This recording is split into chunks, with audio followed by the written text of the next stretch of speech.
Hi, I'm Jake Ellsbury and this is John Partridge, and we're here from RS Sailing with the wonderful Mark II RS Feva, which is now in full production, and we're going to try and answer some of the questions that have been coming in over the last few months about the new hull and all of its capabilities. So John, first question for you, we're going to start from the back of the boat is, what is different about the rudder and the rudder setup?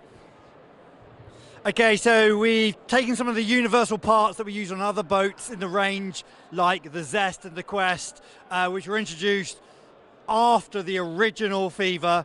So we've got slightly upgraded transom fittings, which have a quick release mechanism, which makes sure the rudder stays locked on the back.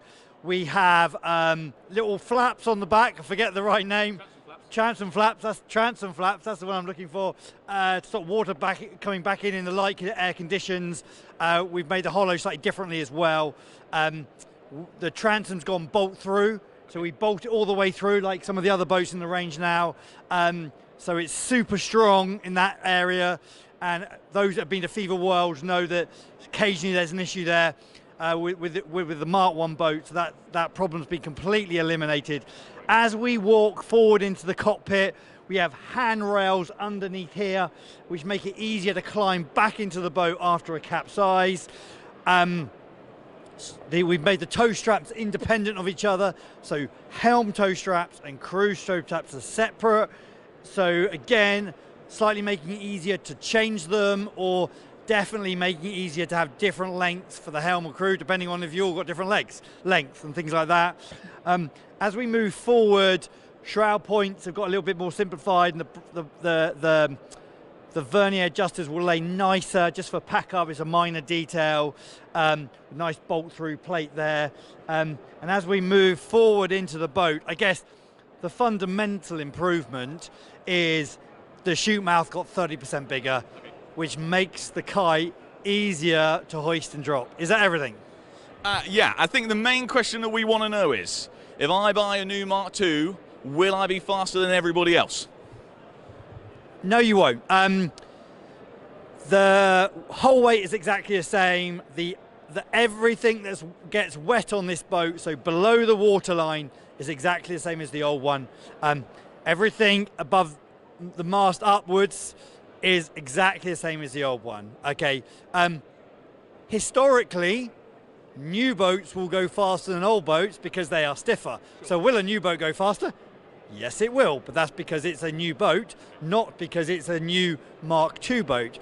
Clearly, for the smaller sailors, they are going to gain positions because the hoist and drop is going to be easier. That is going to be one advantage we can do nothing about. Fantastic, and I think a final question for you, John, is maintenance. The old Feva had some accessibility sort of tricky things. Is there anything that's changed sort of inside the Spinnaker chute? Yes, so underneath the foredeck now, where the chute moulding all used to be one big moulding, that's no longer the case. The foredeck is just a simple foredeck, and the bottom of the foredeck, where the Spinnaker sits on top of, is now a fabric tray. That fabric tray can be removed very easily, which gives you access to the pole system. So for those that have found maintaining the pole system tricky, hopefully it becomes a lot easier. There is one key point, which is really important here. With the Mark II Feva, the Spinnaker takes a lot less strain. So guess what? It's going to last a lot longer. Fantastic. Thanks, John. And I suppose the final question is, if I want to get my hands on a brand new Mark II Feva, what do I need to do? You simply need to go to your local dealer, come to RS directly. We have boats available. We're in full production now. You can be racing in a new Mark Feva this season.